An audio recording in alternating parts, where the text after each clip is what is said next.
Hi everybody. My name is Murray, and yeah, I'm just here to talk about vibes. It's 10 p.m. here in the UK, so it's a perfect time to talk about vibes. So, first things first. A disclaimer. I always like to do a disclaimer for a talk. The talks are basically completely based on my personal experience and my dev experience. It's by no means gospel. So take everything with a grain of salt. Take from it what you think is useful. Perfect. Who am I? I'm Murray Somerwolf, and yeah, so I've been working in games now for about 7 years. I'm an artist, writer, designer. I've worked in several games. I've worked on Spitkiss, Welcome to Elk, and others. And then at the moment, I'm now working on Wax Heads, which I'm developing with Theo Tome. So yeah, exciting stuff. So hopefully that gives me some substance in this talk. And yeah, vibes. So vibes, and yeah, I know Skate Story isn't a Thinky game, but whenever I think of expressing vibes, I'm always like, it's the perfect game. If no one knows it, you should just watch a trailer of it. It's just has all the immaculate feelings, and you just kind of get a real sense of what the game's about without even like having a controller in your hand. Anyway, yes, vibes.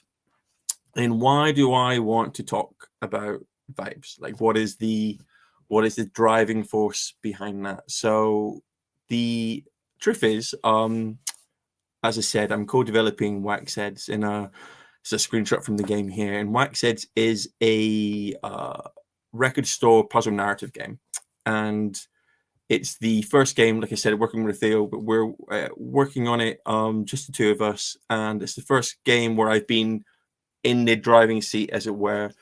And while working on it, I think, especially when you've already worked in indie game development, it makes you quite reflective.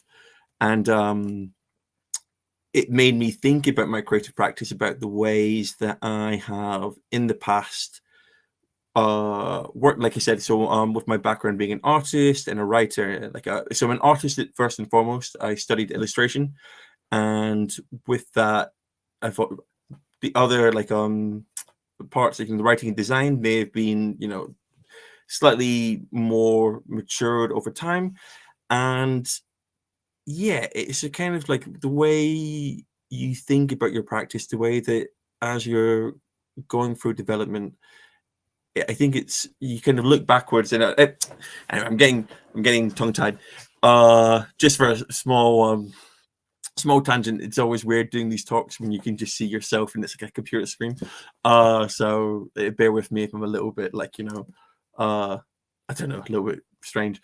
But yeah, so these are like different development pictures from Wax Heads, and like I say, I was being reflective, and what I've realized what I was realizing was that the way that I think that I was approaching design in all avenues of like development was that I was very much focused on what looks cool. Now, I don't mean that I'm not trying to undermine the work that I did or trying to say that I was being superficial, but what I mean is that you sometimes get like very much caught on the singular act of what you're making, as opposed to what I realized, especially working in Wax Heads, is that thinking about, well, what should this feel like, in actually being more in the moment about feelings, as opposed to just the act of what I'm doing. And to just elaborate on that a little bit, here's a concept art for a game I worked on called Dead Pets Unleashed. And one of the original ideas of this was, about a punk band, with a bit existentialism. You're like going from your 20s into your 30s, and if there's a through line. I like coming up with games about music, but the through line was that you're kind of going through this whole I'm in the punk band. I want to go into I've not made it yet, but let me. Is it time to give up? That kind of stuff. Does it have some melancholic kind of maybe big themes? And when I first started designing it, I was really, like I say, from my illustration background, I was doing these kind of very stylistic illustrations. And I'm not saying I like this particular concept piece, right? Like I like it, And it's not to say you can't be subversive or you can't apply different art aesthetics to different kind of story templates. That's not what I'm saying. But what I realized was that sometimes I would lose myself in the sum of the parts. So with this particular, direction, I would get really into, oh, this looks cool. Like, I like this art. Like, I've got this kind of weird, like, Ghibli kind of like bust with like legs, and I like this kind of very flat kind of collage art style, and this is over. And I wasn't really thinking about the overall experience of like, what is it that I'm actually trying to articulate. What was the game, the thing that I want people to get from this in terms of like, the story, the themes, the experience. I wasn't thinking about that, and like in terms of the whole of itself. I was just really thinking about the sum of its parts, and I realized that was something I was doing quite regularly. And so then I've kind of, like, in the process of working on Wax Eds, I've kind of really been coining on this frame of thinking vibes. The way I describe it is that it's the in-between, it's like the in-between space of mechanics in creative presentation. So obviously we've got the aesthetics, you've got your gameplay, but it's that emotional through line that anchors us through the design. It's, what do I want, but what's the emotional feeling I want people to have? Like, in me as the artist making it, what is my intent? And also, what do I want people to take from it? Like, where do I want them to be sitting in with the experience? And it's something which is starting to help me anchor my design more by thinking about it, and which is why I think it's maybe interesting to talk about. And just as a small technical aside, I know that partly what I'm describing, some people could be like, well, this is art direction, right? Like, I mean, an art director is supposed to encompass all different parts of a game's production, and think about the idea of the atmosphere, the emotional feeling and stuff. And while that's definitely true, I think that, especially in game development, especially for indie game devs, where you have lots of people wearing different hats and juggling, who might have not come from it, who might not have had that like formal art education, right? I think that it's good to have. I think it gets a little bit muddled. I think when we think about art direction, we think specifically in terms of like aesthetic, like how does it look. So that's why I prefer to put all of these ideas under the terms of thinking vibes. That is the I mean, like, I'm not trying to trademark or anything. I'm just saying that it helps me, for my sake, it helps me to give it its own kind of identity. And yeah, so it's a quick experiment in this. Like, I'm stealing this bit, as I'm part of the Astra Games community. We had this conversation where we were talking about what is memorable about Thinky Games, and just as I'm not gonna really take time to really stop, but it just as an experiment, taking a moment to think about some of your favorite Thinky Games, and like, what is it that you remember? What is the thing that that you kind of gravitate towards when you have those memories? What triggers? And if I was to use a popular, I mean, one of my favorites, Oberdin, right? Like, Oberdin, I think, is a fantastic game. And again, with the caveat that I'm speaking from my own personal experience. I'm not an academic in the sense, I've not done like survey and research, but still, when I think about Oberdin, it's not about, I don't think about the individual solving of a crew member. And I don't think about, like, it's not that one specific puzzle element, but it's more about the whole entire, like the feeling that I got, the mixture of the monochrome art, the way the story started to unravel and go to unexpected places, obviously not giving any spoilers, and like, the way that as things with the puzzles, there is that satisfaction as things started to, fall into place, and you start going, oh yeah, that, but it's that overall kind of feeling, that kind of a mixture of a word I'd use, like majestic and kind of there's a kind of like spatial quality. There's all these feelings that I get, right? Like that's what I kind of gravitate towards, the feelings that I had when I was playing it.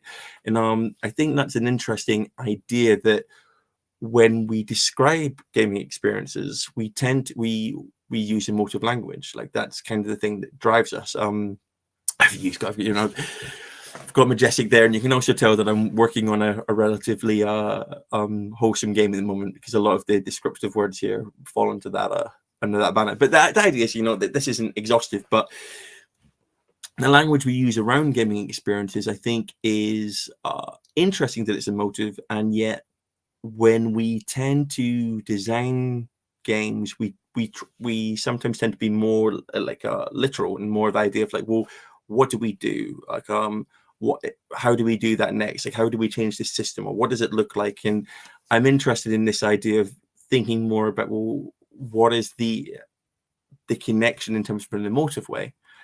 And I think that this creates a consistent design process. So, having this, kind of epiphany, like having this approach when designing for Waxheads, it's helped me kind of work out exactly what the game is supposed to be. So initially, when the game was first being made, and I should probably I'm getting ahead of myself. I should give some low down, because some people won't know what Waxheads is.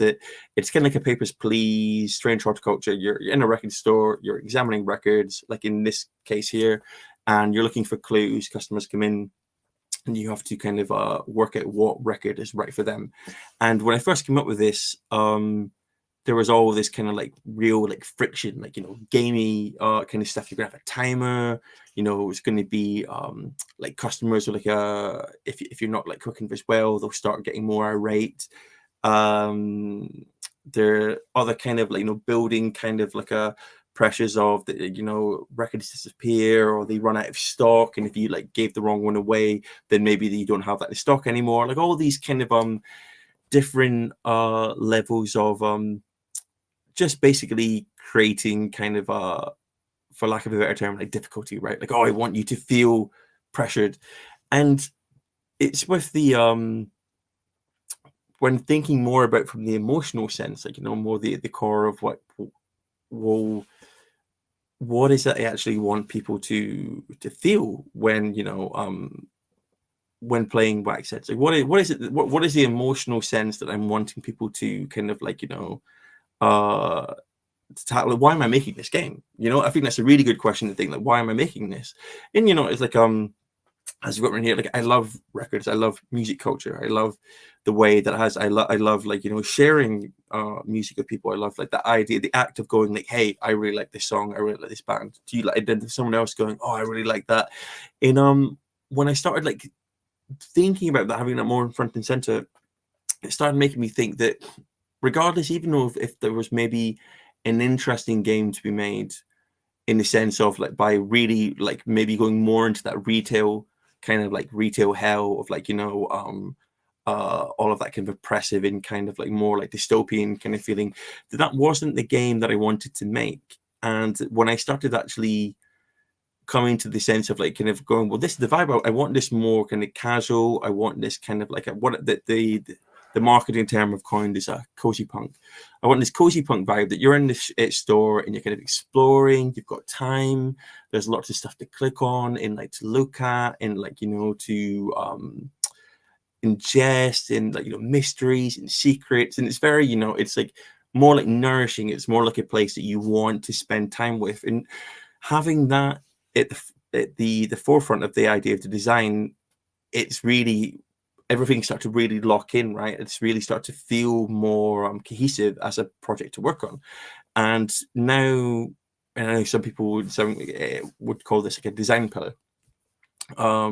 But it's something like having this idea of a vibe, right? Like every time I'm going off and start coming up with some crazy idea, I have a kind of a vibe check of going, well, does this fit within the vibe of what this game is? And is it like working against that? And like, again, you can still be subversive, but is it being subversive with intent, or am I doing it just because like the idea came to me?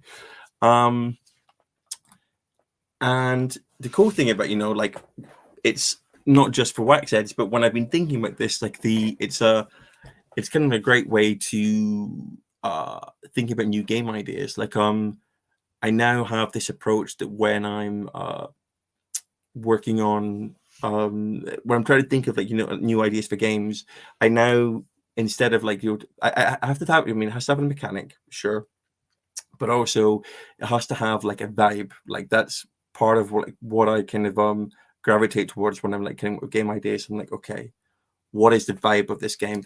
And so I use this approach that regardless of how like gnarly, rough or crude, like however like wild the concept art is, like I use concept art now as I'm going to use examples in a second, but I use concept art less of as a tool to be kind of like, you know, or how beautiful does this look?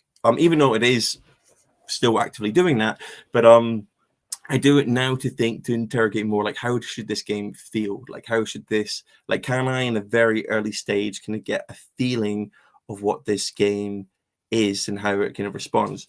And I've now just got like a kind of smorgasbord of Murray ideas, which are not really like they're not anywhere near they're not in active development, put it that way. So I'm just happy to share.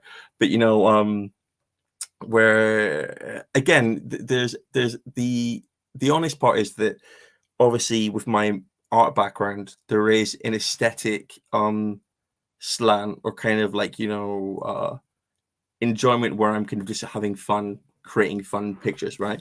But still I'm trying to really like, you know, tap into something of going like, what is the game that I want this to be and how does it feel sort of in the images? And like Merchant March is an idea for kind of like, you know, old style, like, you know, adventure, humorous, you know, like bright, cartoonish, like, you know, I want that to be and like the mechanic. It's a game where you're doing all these like ridiculous fetch quests, you know, like guy wants all these jellyfish and like this guy is like, you know, you want is like ice cream and all this. So it's finding a way of like, how can I express that in a way where you look at it and straight away you're tapping into that emotional feeling. While I'm not supposed to be here, completely, you know, the other way where it's like, you know, melancholic. It's about like a character who doesn't he like he's in a place and he's one kind of like, you know, agency is like I'm not somewhere I'm supposed to be, and you kind of have to explore this very alien and weird strange place trying to figure out how to like get out. And like, you know, already between the two of them, like, you know, and these are like they're not very like, you know, sophisticated sketches, but the idea is that I'm kind of finding like, you know, I'm just taking stabs at going like, how can I conjure up a way of a feeling while thinking hopefully expressing some kind of form of like gameplay mechanic at the same time. And that can also be taking place in GIFs, and even though like some of them they're not really, it's I would say like this one, it's about like it's kids game like where like you're trying to find like ways of getting the little plumps, these little monsters outside outside getting the monsters outside of the bigger monsters. But it's, you know, all about this way of trying to like tap into like I mean I like humor, so like a lot of that is usually kind of like a big continuing kind of like through line, but it's not always the case. Like, you know, in this one, this is inside the belly of a whale, and it's, you know, doing some kind of stylistic exploration, but still the thing which I'm kind of going for is I'm like, it's this vibe. Like, how do I make stuff which, you know, is screaming vibe from the very outset? Like that is the thing which, you know, people are grabbing onto. Even when I'm still not completely sure how that aesthetically, stylistically ends up all together, it's trying to like land somewhere where I can like say with confidence that's what it is. Yeah, what like this is like for instance like a sci-fi kind of more like Evangelion-esque, but like it's not there yet, but that's because I'm still exploring the vibe. Like I'm still kind of like when I use this term, I know because I feel like I'm going in circles in my mind where I'm trying to like differentiate the difference between like, you know, just art styles and how something like when I use the term vibe, but it's when I'm even doing these sketches, it's kind of like trying to like find somewhere where as the developer myself, I can kind of plant a flag and go, yeah, this is the place where I want to like live. This is the place where this world will start to like spin out and be creative. But because, you know, it's that Merc Talks, I want to kind of jump in and see if anyone's got any thoughts. But just as a concluding thought, I want to just say that, you know, thinking vibes, when I use this term, and again, you can see that even it's still a thought, it's still a philosophy which I am trying to find ways to better articulate, but in its way that it kind of sits beside like making art. And I wanted to say that when I'm talking about this, I'm not saying it replaces the need for thoughtful and terrific art direction, and it's not like it outdoes. I'm not saying just think about the emotional feeling of your game and ignore like working on really finely tuned game mechanics or like a game which like looks really beautiful.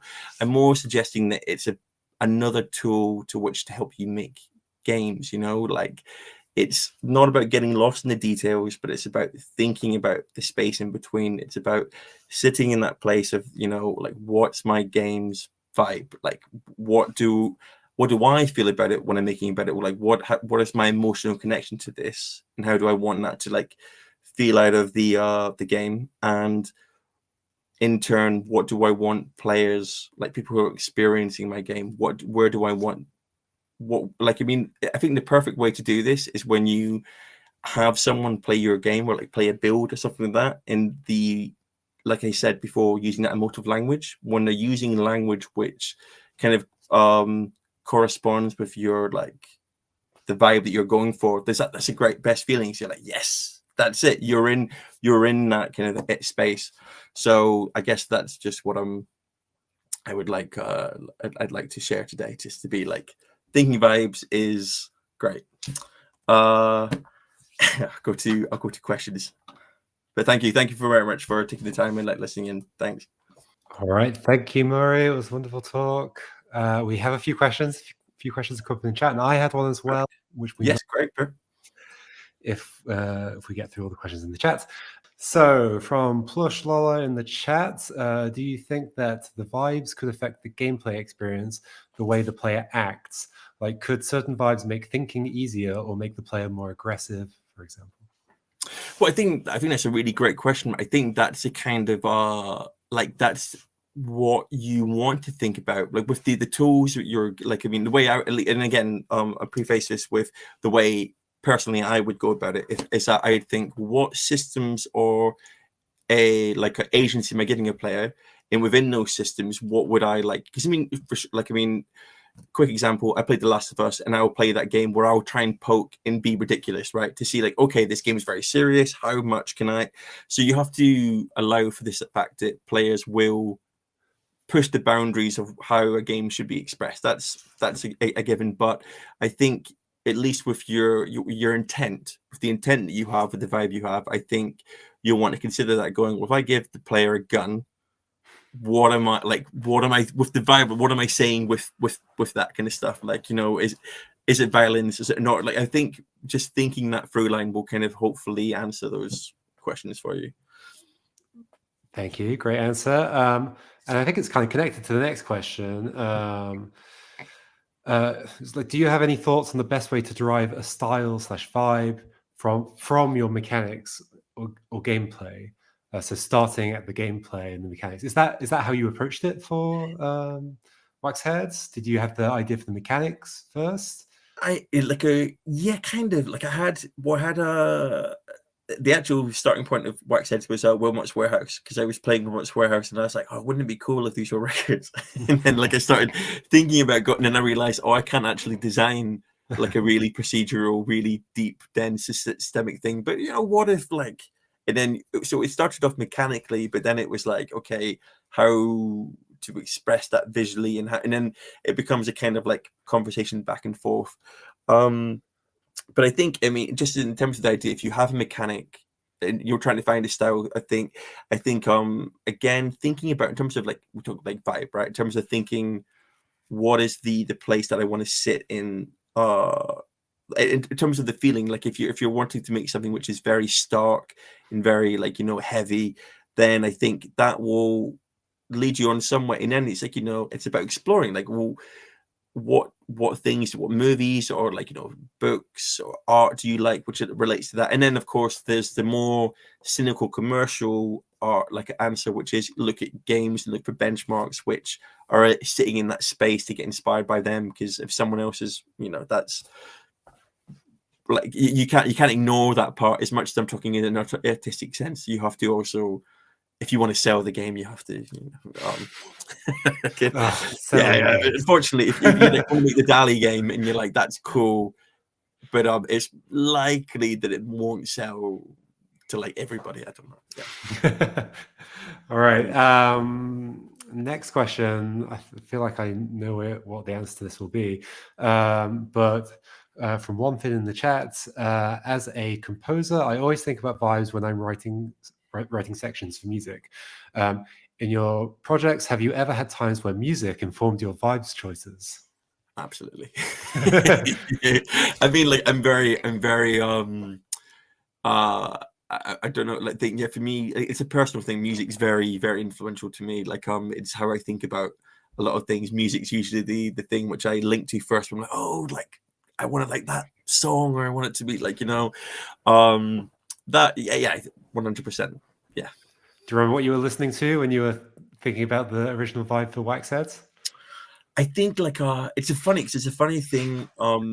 It's not a song, but it's a mixture of like, it's a mixture. I used to live in London, and I went to this like day festival, and it was kind of like post punk, but kind of like, there's a band called I forgot the name.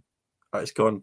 It's just, they have this one song which I really like. If I remember, I'll put it in the ThinkyCon thing. But like, there was like I was saying Black Lips, but not Black Lips. But there's this kind of like mixture of bands, and I remember going there, and it was like a really hot day, and it was really like, there's this industrial concrete kind of like post punk, but it's like sunny, and when I feel that, when I have that vibe in my head, I feel that feeling, and that's the thing that I always gravitate towards. So I'm like, I want to capture that in a game, and I think that's with Wax Heads the thing, which I think it's still in there somewhere that I'm holding on to. Interesting. Yeah. So it takes you back to that moment. That's great. Awesome. So there's no more questions in the chat, but I've got mine. We might as well squeeze it in.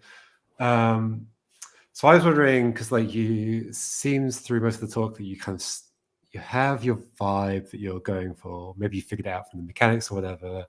But I wonder, since you are clearly very like visually, artistically focused, do you ever just sketch things sort of kind of randomly, or like, I'm going to do this differently when I do this art, and find a new vibe that way, or not?